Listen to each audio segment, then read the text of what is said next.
Olá, gente mais que boa, tudo bem? Ontem nós não tivemos o nosso vídeo por conta da nossa live. Eu e a doutora Ana Maria,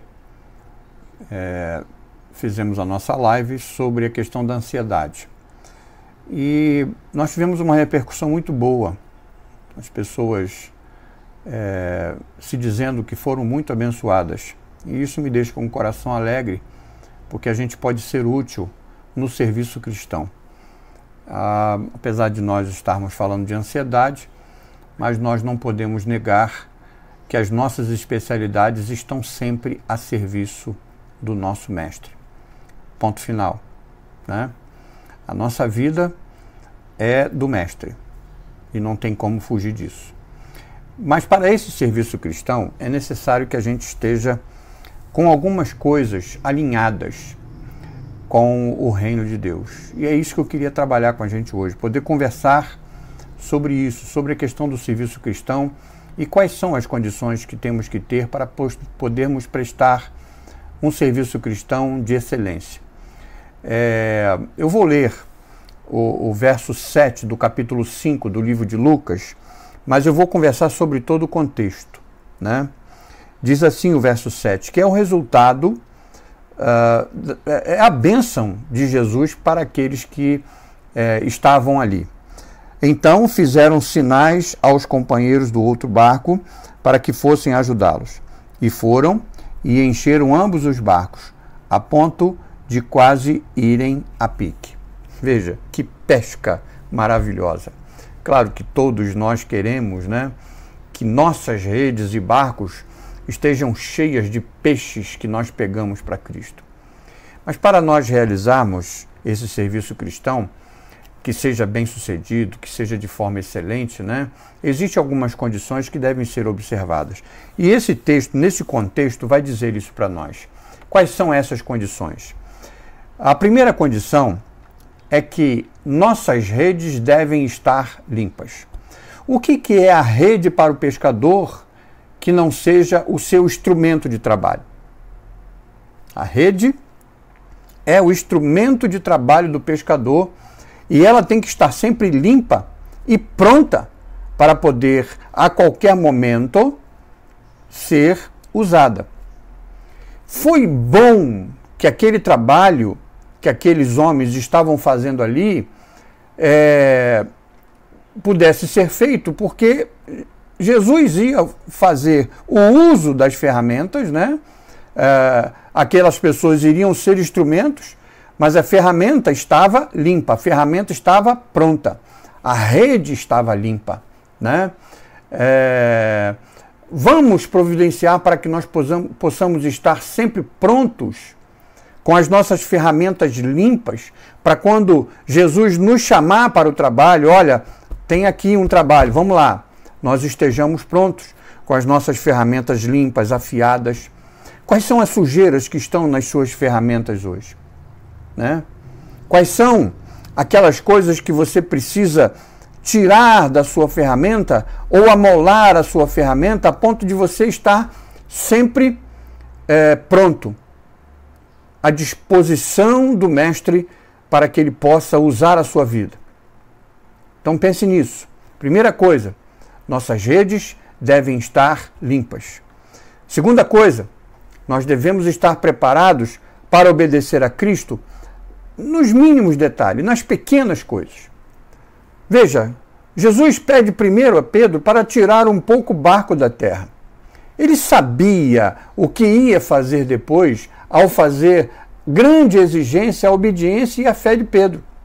Mas primeiro, ele fez esse pequeno pedido. E com entusiasmo, os desejos do mestre foram atendidos por aqueles homens. E aquele barco, então, passou a ser aquele púlpito flutuante que vai subindo e descendo conforme a marola, conforme a ondulação da água. Mas o barco estava a serviço do Senhor. E ele pôde se sentar no barco e começar a ensinar aquele povo.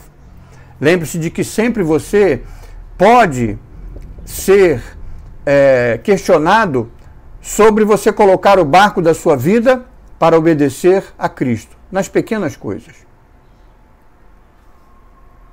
Só que quando Cristo usa o barco da nossa vida, ele devolve sempre bênção infinda, bênção que nós não conseguimos medir.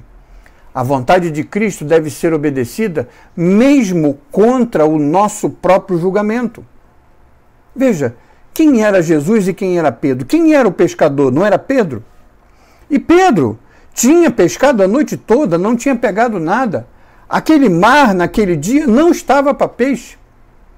Mas Pedro obedece a Jesus, mesmo tendo o conhecimento total da arte da pesca, ele obedece a Jesus.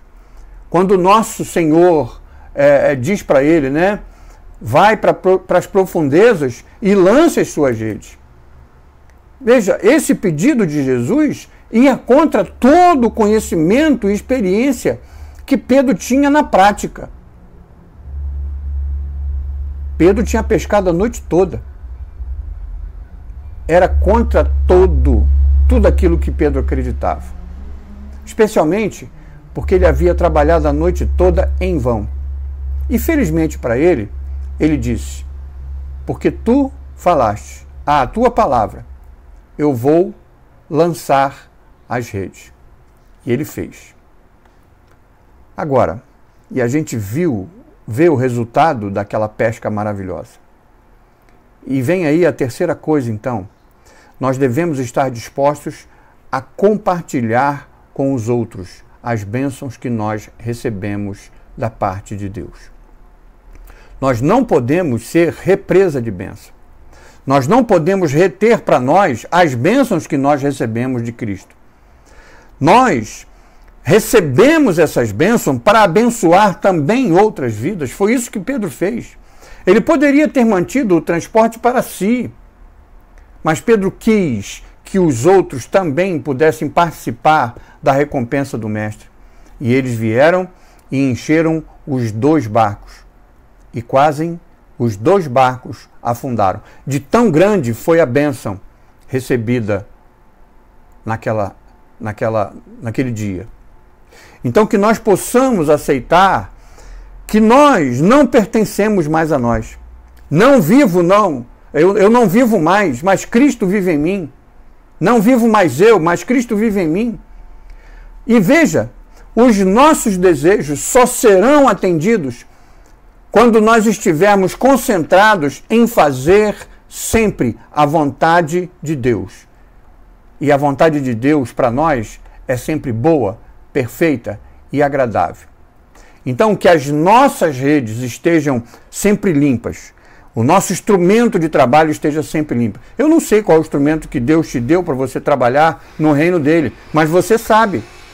Mas que esse instrumento possa estar sempre pronto para, a qualquer momento, Jesus dizer para você assim, olha, vem cá que eu vou usar esse instrumento e você vai ser o canal de bênção.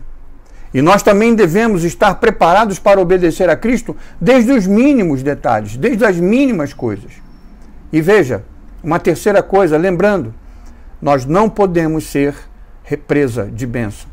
Vamos dividir a bênção que nós recebemos. Pense nisso e que Deus te abençoe.